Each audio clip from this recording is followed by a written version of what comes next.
এ বাংলায় মুখ্যমন্ত্রী আর খোকাবাবু ছাড়া কেউ তো নিরাপদ নয়। তৃণমূলের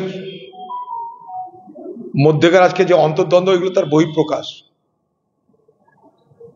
তৃণমূলের মধ্যে অন্তর্দ্বন্দ্বের বহিঃপ্রকাশ হচ্ছে একটা জনপ্রতিনিধিকে, কাউন্সিলরকে তার বাড়ির সামনে আমরা দেখছি টিভিতে কিভাবে শুট করতে যাচ্ছে, গুলি করতে যাচ্ছে।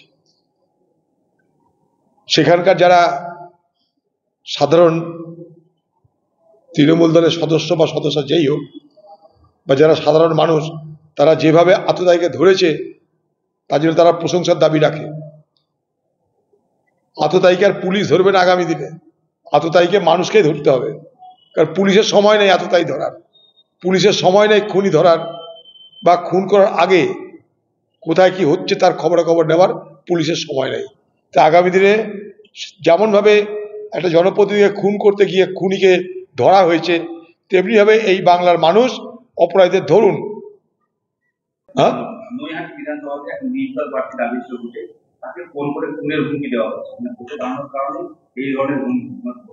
সাধারণ ঘটনা। বাংলা এগুলো লোক গায়ে মাখে না। খুন হয়ে যাওয়ার পরই গায়ে মাখছে না খুনের হুমকি। তৃণমূল যতদিন আছে এই জিনিস চলতে থাকবে, এতে কোনো বিরাম পাবে না বাংলার মানুষ। সে জনপ্রতিনিধি হোক, সাধারণ মানুষ হোক, কেউ বিরাম পাবে না। মানুষকে প্রতিবাদ প্রতিহত করতে, প্রতিরোধ করতে নামতে হবে ময়দানে। হ্যাঁ,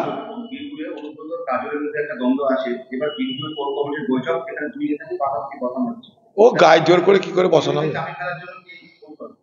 করছে হয়তো। কারণ দেখুন, পশ্চিমবঙ্গে বর্তমানে তৃণমূল দলটা চালাচ্ছে পুলিশ। মনে করুন দুই কোর কমিটির মিটিংয়ে এ গেল সে গেল না, তাতেও অসুবিধা নাই। কোর কমিটির মিটিংয়ে সমঝোতা করতেই হবে, না হলে বাইরে করে চলতে হবে, নাহলে পুলিশের মুখ খেতে হবে, অর্থাৎ পুলিশের আক্রমণের শিকার হতে হবে। যেখানে যত রকমের দ্বন্দ্ব তৃণমূল দলে, সে উঁচুতে হোক নিচুতে হোক, সব দ্বন্দ্ব মেটাচ্ছে এখন পশ্চিমবঙ্গের পুলিশ বাহিনী। আর এই দ্বন্দ্ব শুধু বীরভূমে নয়, ঘরে ঘরে এই দ্বন্দ্ব। দ্বন্দ্বটা রাজনৈতিক নয়, দ্বন্দ্বটা কে কার থেকে বেশি পয়সা কামাচ্ছে তার লড়াই। কে কার থেকে বেশি পয়সা কামানোর সুযোগ পাচ্ছে, লড়াইটা তাদের।